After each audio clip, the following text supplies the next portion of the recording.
আর একজন বলছেন সূরা ফাতিহার অর্থ জানি না, দৈনিক সূরা ফাতিহা পড়ি, কি বা বই অর্থ তো জানি না সূরা ফাতিহা। হয়তো আমি যদি অর্থ জানতাম তাহলে আমার চোখটা পানি অনর্গল পড়তো, অর্থ জানলে। তাহলে অর্থ জানি না থেকে পানি বলে না। ইনশাআল্লাহ আজকে অর্থ করে দেই, কাল থেকে গামছা নিয়ে নামাজ পড়বেন, কারণ পানি তো বেশি পড়লে ভিজে যাবেন না, গামছা দিয়ে নামাজ পড়বেন। আলহামদুলিল্লাহি রাব্বিল আলামিন। আলহামদু সমস্ত প্রশংসা, লিল্লাহ আল্লাহর জন্য, আলহামদুলিল্লাহি রাব্বিল আলামিন যিনি সমগ্র জগতের প্রতিপালক। সমগ্র প্রশংসা আল্লাহ তাআলার জন্য যিনি সমগ্র জগতের প্রতিপালক।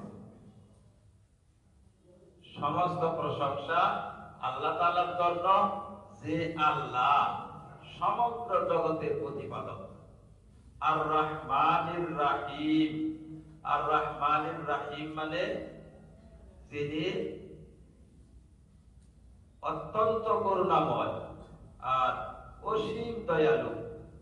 অত্যন্ত করুণাময়, অসীম দয়ালু, অত্যন্ত দয়ালু, অত্যন্ত করুণাময়। করুণাময় মানে দয়ালু, আর দয়ালু মানে করুণাময়। যিনি খুব দয়া করনেওয়ালা, অত্যন্ত দয়ালু। দুইটা শব্দ আল্লাহ পাক ব্যবহার করছে। একটা রহমান, রহমান মানে খুব দয়ালু, আর একটা ব্যবহার করেছেন রাহিম, রাহিম মানেও খুব দয়ালু। তাহলে দুইটা ব্যবহার করলেন কেন? দুইটা ব্যবহার করছে, উলামায়ে কেরাম বলেন যে একটা হইছে দুনিয়ার জন্য আর একটা হইছে আখিরাতের জন্য। রহমান ব্যবহার করছে দুনিয়ার জন্য, আর রাহিম শব্দ ব্যবহার করছেন আখিরাতের জন্য। অর্থাৎ তিনি দুনিয়াতেও অত্যন্ত দয়াশীল, আখিরাতেও অত্যন্ত দয়াশীল। দুনিয়াতে আমাদের উপরে কি দয়া করছে, দয়া ভোগ করতেছি আমরা। দুনিয়াতে অসংখ্য দয়া আল্লাহ হইতেছে, অসংখ্য অনুগ্রহ আল্লাহ হইতেছে, যেগুলো আমরা ভোগ করতেছি। পরকালেও আমাদের উপরে অসংখ্য দয়া করবে, অসংখ্য অনুগ্রহ করবেন, দয়া করবেন, রহমত নাযিল করবেন। তাহলে একটা রহমান আর একটা রাহিম। আচ্ছা, দুনিয়াতে আল্লাহ তাআলা রহমতটা ব্যাপক। দুনিয়াতে আল্লাহ পাকের রহমত ব্যাপক, সব মানুষের উপরে আল্লাহ পাকের রহমত হয়। কাফের, মুশরিক, মুসলিম, অমুসলিম সবের উপরে আল্লাহ পাকের রহমত হয়। দুনিয়ায় তো আল্লাহ পাক সবাইকে দিতেছেন, সবাইকে সূর্য, চন্দ্র, বায়ু, বাতাস, অক্সিজেন, হাত, নাক, কান, খানা, খোরাক, দুনিয়ার নিয়ামত সবাইকে দিচ্ছেন আল্লাহ পাক।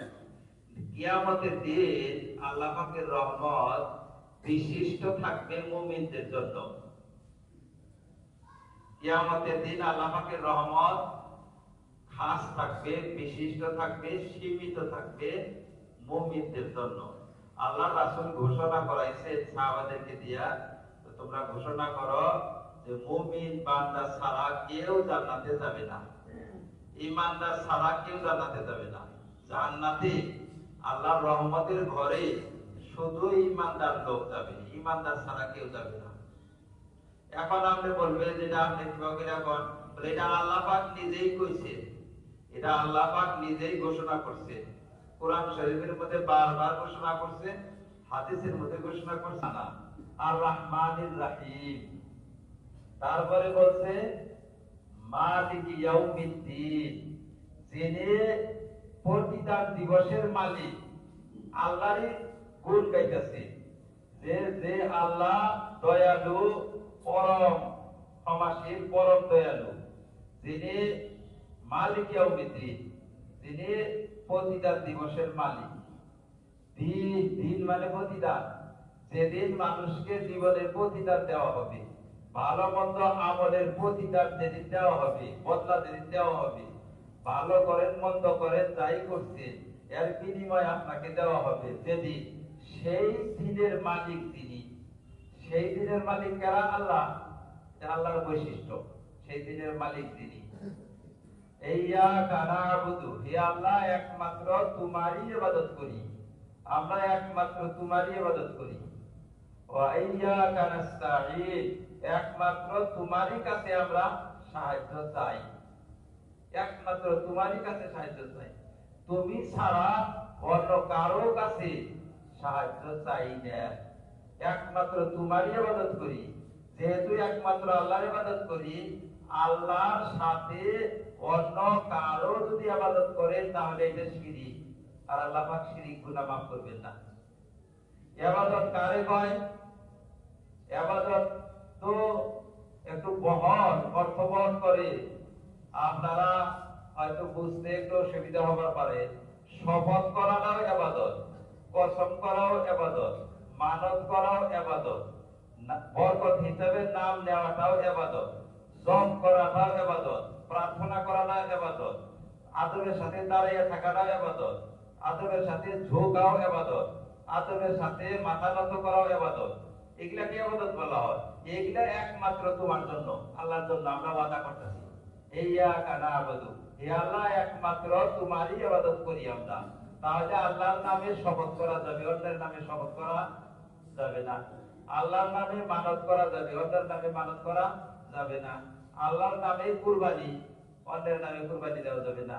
আল্লাহর জন্য হাত বেঁধে দাঁড়িয়ে থাকতে হবে, অন্যের জন্য না। আল্লাহর জন্য হাত উত্তোলন করতে হবে, অন্যের জন্য না। এগুলো সব ইবাদতের অংশ। কাজে ইবাদত একমাত্র তোমারই, একমাত্র তোমারই ইবাদত করি আমরা। হে আল্লাহ একমাত্র তোমারই কাছে সাহায্য চাই, তুমি ছাড়া আমাদের কাছে সাহায্য চাই না। এখানে একটু ভেজাল। ভেজাল হলো যে আমরা যে ডাক্তারের কাছে সাহায্য চাই, আমরা যে বড় ভাইয়ের কাছে সাহায্য চাই, বাপ মার কাছে সাহায্য চাই, দেশের প্রতিনিধির কাছে সাহায্য চাই, ভাই আমার একটু সাহায্য করো, স্যার আমার একটু সাহায্য করেন, স্যার ডাক্তার সাহেব একটু সাহায্য করেন, আমার অসুখ একটু সাহায্য করেন। তাহলে কি বলবো? শিরিক হবে। আসলে সাহায্য চাওয়াটা, সাহায্য প্রকৃত পক্ষে আল্লাহর কাছে চাইতে হবে। সাহায্যের কিছু মাধ্যম আছে, উপকরণ, মাধ্যম, আসবাব। সাহায্যের আসবাব যেটা, সেইটা বলা হয় না এখানে। আসবাব মানুষের কাছে চাওয়া যায়, মখলুকের কাছে আসবাব চাওয়া যায়। সাহায্য চাই না আমরা, সাহায্যের আসবাব চাই, আসবাবটা চাওয়া যায়। যেরকম আমাকে একটা ওষুধ দেন, ওষুধটা তো সাহায্যের আসবাবই দেন। একটা বাস দেন, 2টা টাকা দেন, 1 কেজি চাউল দেন, এগুলা হলো আসবাব। এগুলা দুনিয়াবী বস্তু। আসবাবটা হলো দুনিয়ার বস্তু, দারুল আসবাব। এইটা চাওয়া যায়, এইটা বলা হয় নাই। সরাসরি মদত যেটা, এটা একমাত্র আল্লাহর কাছে চাইতে হবে। সরাসরি মদত আসবাব ছাড়া। যেমন আপনি চাইলেন সেবা দান করো, আল্লাহ সেবা দান করো। এখন পীর সাহেবের কাছে বলতে পারবেন না দয়াল সেবা দান করো। যদি বলেন দয়াল সেবা দান করো, তাহলে শিরিক হবে। এই সেবাটা চাইতে হবে একমাত্র আল্লাহর কাছে। ডাক্তারের কাছে সেবা চাইতে পারবেন না। ডাক্তার সাহেব আমাকে ভালো করে দেন, আল্লাহর কাছে বলতে হবে আল্লাহ আমাকে সুস্থ করে দাও। ডাক্তার সাহেব আমাকে সুস্থ করে দেন, এটা না। সুস্থ হওয়ার ওষুধ দেন আমাকে, সুস্থ হওয়ার জন্য চিকিৎসা দেন, সুস্থ হওয়ার জন্য ওষুধ দেন। আসবাব চাওয়া যায়, এই একটা। আর একটা হইলে আসবাব চাইয়া হইলে আসবাবের ফলাফলের ব্যাপারে আল্লাহর উপর নির্ভর করতে হবে। ডাক্তার ওষুধ দিতে পারে, সেবা দিতে পারে না। ঔষধের তাসির ডাক্তারে দিতে পারে না। ঔষধের প্রতিক্রিয়া আল্লাহর হুকুমে হবে।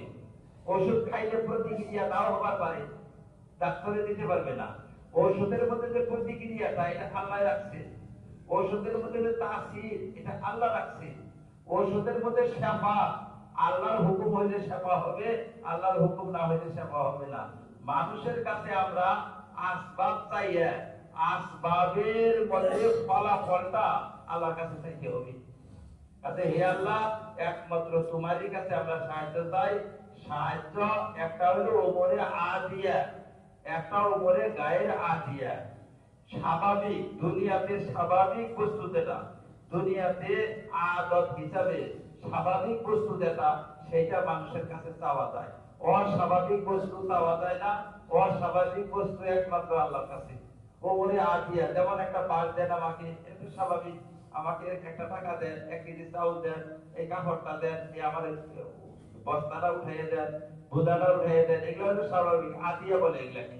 ওমরে আদিয়া, আমাদের স্বভাব সিদ্ধ দেনা, আমাদের স্বভাব বহির্ভূত, আমাদের শক্তি বহির্ভূত যেগুলা, সেগুলা মদত আল্লাহর কাছে একমাত্র, মানে কুদরতি মদত দেনা, অলৌকিক অলৌকিক চাওয়া। যেমন দয়াল বাবা, আমি একদিন রিক্সায় দেখেছি, যখন উঠানি হয় তখন দেখে রিক্সাওয়ালা কয়, দয়াল একটু সহায় করো। আবার নামতে সময় কয় ডাউন আহে, তখন কয় দয়াল ডাউনে যাইতেছি একটু দেখে দিও।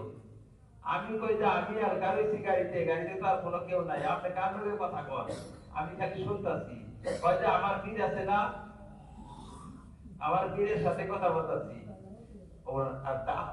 উঠতে সময় দয়াল ডাকতে, দয়াল একটু সহায় করো। নামতে সময় কয় দয়াল একটু লক্ষ্য রেখো। নামতে সময় দয়াল রে কয়, উঠতে সময় দয়াল রে কয়, দয়াল দয়াল বাবা একটু লক্ষ্য রাখো। এইটা শিরিক, এটা আল্লাহরে ডাক দেওয়া যায়, আল্লাহ ডাউনে যাইতেছি একটু মদত করো, যাতে আমি ডাউনে পড়ে না যাই। আবার আপে যাইতেছি, আল্লাহ একটু শক্তি দাও, আল্লাহ একটু মদত করো, আল্লাহ সাহায্য করো। সরাসরি মদত একমাত্র আল্লাহর কাছে চাইতে হবে। কোন বান্দার কাছে চাওয়া শিরিক, দেয়াল দানবের কাছে, কোন সৃষ্টির কাছে চাওয়া শিরিক। এই শিরিক গুনাহ আল্লাহ মাফ করবেন না। ইয়্যাকা না'বুদু ওয়া ইয়্যাকা নাস্তাঈন, ইহদিনাস সিরাতাল মুস্তাকিম। হে আল্লাহ আমাকে হেদায়েত দান করো, আমাকে সরল পথ দেখাও। হে আল্লাহ আমাকে সঠিক পথ দেখাও। হে আল্লাহ আমাকে সফলতার পথ, কামিয়াবির পথ দেখাও।